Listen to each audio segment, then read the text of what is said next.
नमस्कार। आप देख रहे हैं फरीदाबाद खबरनामा। मैं हूं रविंद्र कुमार और आज का हमारा टॉपिक है स्कूल, विद्यालय। जैसा कि आप लोग जानते हैं, बच्चों के एग्ज़ाम ख़त्म हो चुके हैं, छुट्टियां पड़ रही हैं, बोर्ड एग्ज़ाम भी हो चुके हैं। और जिन बच्चों ने 10th के और 12th के एग्ज़ाम दिए हैं, जो 10th के एग्ज़ाम दिए हैं वो आगे 11th में जाएंगे, और जिन्होंने 12th के एग्ज़ाम दिए हैं अब वो कॉलेज के लिए जाएंगे। कॉलेज में एडमिशन होगा, आगे की स्नातक की शिक्षा वो कॉलेज से लेंगे, यूनिवर्सिटियों से लेंगे।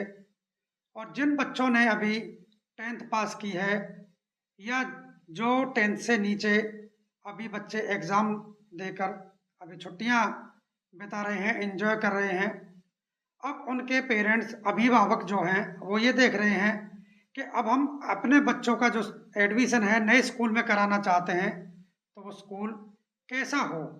तो आज मैं आपके साथ जो बातें शेयर कर रहा हूँ, जो चर्चा कर रहा हूँ, वो स्कूल के ऊपर कर रहा हूँ कि हमारा स्कूल कैसा होना चाहिए। आज के समय में सबसे ज़्यादा ज्वलंत मुद्दा ही स्कूल है। मेरे को काफ़ी दर्शकों के फ़ोन आए हैं, लोगों ने मेरे को बताया है, फ़ोन पे बातचीत हुई है कि सर एक स्कूल के मुद्दे पर आप वीडियो बनाकर डाल दीजिए। तो मैं आज आपको स्कूल के बारे में बात कर रहा हूँ कि हम अब जब 10वीं के बच्चे 11th में होंगे, 11वीं क्लास में जाएंगे, तो स्कूल में सबसे पहले तो बच्चे देखते हैं कि भाई हम स्ट्रीम क्या लें। वो आर्ट्स लेना चाहते हैं या कॉमर्स लेना चाहते हैं, बिजनेस स्टडीज या साइंस, मेडिकल या नॉन मेडिकल लेना चाहते हैं। तो सबसे पहले तो बच्चे अपने स्ट्रीम तय करें कि आखिर उनकी हॉबी क्या है और उनकी आगे बनने की इच्छा क्या है, वो पसंद क्या करते हैं। किसी को मेडिकल पसंद है, किसी को मैथ पसंद है, किसी को कॉमर्स पसंद है। तो इस तरह से आप अपनी पहले स्ट्रीम देखें। और जो छोटे बच्चे हैं उनके बारे में यदि मैं बात करूं, तो सबसे पहले अभिभावक ये देखें कि आपके घर के पास स्कूल कौन सा है।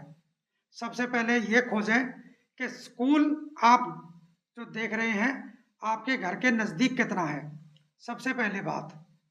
फिर दूसरा देखें कि स्कूल का वातावरण कैसा है, स्कूल का जो इंफ्रास्ट्रक्चर है वो कैसा है, उसकी बिल्डिंग कैसी है, भवन कैसा है, वातानुकूलित है, पेड़ पौधे हैं, किस तरह का वहाँ का वातावरण है। ग्रीनरी, पेड़ पौधे, ये सारी चीज़ें आज के समय में बहुत ज़रूरी हैं। कुछ पेरेंट्स हमने देखा है जो गांव के अंदर छोटे मोटे स्कूल खुले होते हैं उनमें एडमिशन करा देते हैं। वहाँ पर प्लेग्राउंड भी नहीं होता, एक छोटी सी बिल्डिंग होती है, तो बच्चे उस छोटी सी जगह में ही पढ़ते हैं, मजबूरी हो जाती है। लेकिन उनकी जो हेजिटेशन है वो निकल नहीं पाती। जब वो बड़े होकर बड़े स्कूल और बड़े कॉलेजों में जाते हैं तो उनकी जो झिझक है वो झिझक एज इट इज़ बनी रहती है। तो आप पहले ये देखें कि आपके पास स्कूल कैसा है, क्या वो स्कूल बड़ा है या स्कूल छोटा है। तीसरी बात, यदि आपके पास ऑप्शन, आपके पास गवर्नमेंट स्कूल है तो बहुत अच्छा है, क्योंकि गवर्नमेंट स्कूल में आपको ज़्यादा पैसे खर्च करने की आवश्यकता नहीं है। कुछ स्कूलों में तो जो मिडिल क्लास तक है वह मिड डे मील भी मिलता है, बच्चों को खाने के लिए भी मिलता है। और जो मिडिल क्लास से ऊपर की क्लासेस है, 9th है, 10th है, 11th 12th है, वहाँ पर चलो खाने की व्यवस्था नहीं है, लेकिन वहाँ पर ज़्यादा खर्चीला स्कूल नहीं है, क्योंकि गवर्नमेंट स्कूल में फ़ीस बहुत कम होती है। लेकिन आज के समय में बहुत गवर्नमेंट स्कूल बंद हो चुके हैं और सभी गाँवों में, सभी कस्बों में आज अच्छे गवर्नमेंट स्कूल नहीं हैं। तो उसके ऑप्शन में फिर हमारा निजी स्कूल की तरफ जाना लाजमी, स्वाभाविक है। जब हम निजी स्कूल की तरफ जाते हैं तो ये देखें कि जिस निजी स्कूल में आप अपने बच्चे का एडमिशन करा रहे हैं वहाँ की बिल्डिंग कैसी है और वहाँ की फीस स्ट्रक्चर क्या है। क्या आपके अकॉर्डिंगली वहाँ की फीस है, क्या आप उसे अफोर्ड कर पाएंगे। यदि आप आसानी से उसे अफोर्ड कर पाते हैं तो बहुत अच्छा है, क्योंकि कई बार होता है माँ बाप एक दूसरे पड़ोसी को देखकर समाज में प्रेस्टीज का इशू बनाकर बड़े स्कूल में डाल देते हैं, और फिर बच्चों को पढ़ाने के लिए तमाम और भी खर्चे होते हैं और माँ बाप के ऊपर बर्डन बढ़ता जाता है, खर्चे बढ़ते जाते हैं और कर्ज पे कर्ज वो बढ़ता चला जाता है, तो माँ बाप के ऊपर बहुत ज़्यादा बर्डन भी हो जाता है। तो पहले आप जब स्कूल का सिलेक्शन कर लें, ये देख लें वातावरण अच्छा है वहाँ का, क्या वो आपके जेब के पॉकेट के अनुसार खर्च में आपके में आ जाएगा, आप उसका जो खर्चा है वो वहन कर पाएंगे, उसे उठा पाएंगे। फिर उसके बाद आप ये देखिए वहाँ का जो स्कूल स्टाफ है वो स्टाफ कैसा है। आप एक दो बार जाइए, बात कीजिए, तो आपको अनुभव हो जाएगा स्कूल की प्रिंसिपल कैसी है। प्रिंसिपल महिला है या पुरुष है, कोई प्रिंसिपल, कोई पुरुष, कोई भी हो सकता है, कोई डायरेक्टर, मैनेजमेंट वहाँ की कैसी है वो भी देखें।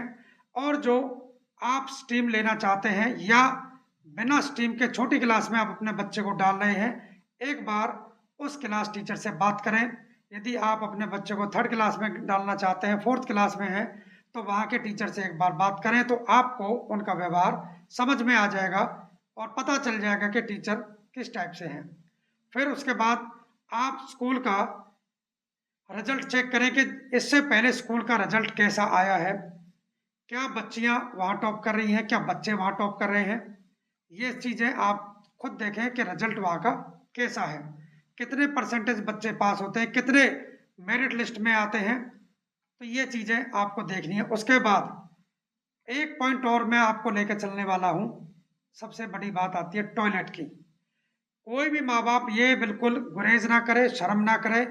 आप अपनी बच्ची का यदि किसी भी निजी स्कूल में या सरकारी स्कूल में एडमिशन कराते हैं, तो आप स्वयं वहाँ टॉयलेट जाकर देखें, क्या टॉयलेट के अंदर कोई गलत मैसेज तो नहीं लिखे हुए, क्या टॉयलेट गंदा तो नहीं है, वहाँ की साफ सफाई कैसी है। क्योंकि कई रोग ऐसे होते हैं जहाँ गंदे टॉयलेट होने से आपके बच्चे संक्रमण का शिकार हो सकते हैं और लंबी बीमारी तक वो वहाँ पर झेल सकते हैं, क्योंकि बच्चा वहाँ पढ़ता रहेगा और वो संक्रमण का शिकार होता रहेगा। तो ये भी बहुत जरूरी चीज है कि आप बच्चे का टॉयलेट वहां पर जाकर देखें और बिल्कुल बेझिझक होकर स्कूल मैनेजमेंट से उसके बारे में कहें कि आपके यहाँ पे हम बच्चा एडमिशन कराना चाहते हैं, लेकिन हमें आपका यहाँ टॉयलेट अच्छा नहीं लगा। तो वो भी उस पर संज्ञान लेंगे कि आज एक पेरेंट्स ने ये डिमांड की है तो कल को दूसरा पेरेंट्स भी इस चीज में डिमांड कर सकता है, और ये आपका राइट है, क्योंकि आप पैसे दे रहे हैं तो आपके भी राइट है। आपको मैं बता दूं, जेल मैनुअल के हिसाब से एक अपराधी जो जेल के अंदर अपराध करके जिसे सजा मिली है, उसके भी अपने राइट्स होते हैं, उसके खाने पीने के राइट्स हैं, उसके रहने सहने के राइट्स हैं। तो सरकार ने जेल मैनुअल के हिसाब से उसके अपने राइट्स बना रखे हैं। तो आप अपने बच्चे को तो शिक्षा दिला रहे हैं, आप उस पर पैसा खर्च कर रहे हैं, तो ये आपके राइट्स हैं, आप चेक कर सकते हैं और ये डिमांड कर सकते हैं कि ये चीज यहाँ गंदी है तो आप इसे सुधारिए। तो स्कूल मैनेजमेंट उस पर संज्ञान जरूर लेगा, क्योंकि उसे आगे भी बच्चों का और एडमिशन लेने और अपना स्कूल आगे बढ़ाना है। तो अब ये आगे इस चीज की बात है। अब रिजल्ट का भी हो गया, प्लेग्राउंड बिल्डिंग का भी हो गया, टॉयलेट्स का भी हो गया। अब आप ये देखिए कि उस स्कूल के अंदर कल्चर प्रोग्राम कितने होते हैं, क्योंकि जरूरी नहीं है कि हर कोई बच्चा पढ़ाई में ही अच्छा रिजल्ट ले पाए, पढ़ाई में मेधावी हो। कुछ बच्चे ऐसे होते हैं वो खेल कूद में, कुछ बच्चे ऐसे होते हैं जो अन्य एक्टिविटी में अच्छे मेधावी बच्चे साबित होते हैं, उनका दूसरी चीजों में अच्छा रिस्पॉन्स आता है, अच्छा वो वहाँ पे बेहतर अपना प्रदर्शन करते हैं। तो जरूरी नहीं है कि जो एकेडमिक है वही अच्छा हो। तो वहाँ आप देखें क्या स्कूल के अंदर कोई अच्छी स्टेज है जहाँ बच्चे अपनी हेजिटेशन निकालें, अपनी कला का प्रदर्शन करें। स्कूल के अंदर म्यूजिक है, फाइन आर्ट है, और भी अन्य चीजें होती हैं, डांस है, संगीत, काफी चीजें होती हैं। तो कोई भी बच्चा किसी भी क्षेत्र में अपना हुनर और भी निखार सकता है। फिर उसके बाद हम आते हैं स्कूल में लाइब्रेरी और लैब कैसी हैं। क्या स्कूल के अंदर अच्छी लाइब्रेरी है जहाँ पर बच्चा यदि पीरियड खाली है या कुछ बच्चे खेल रहे होते हैं, किसी का इंटरेस्ट नहीं होता कि वो खेल में जाए, तो वो उस लाइब्रेरी के अंदर जाकर किताब पढ़ सके, वहाँ का वातावरण कैसा है, ये चीज़ें आपको देखनी है।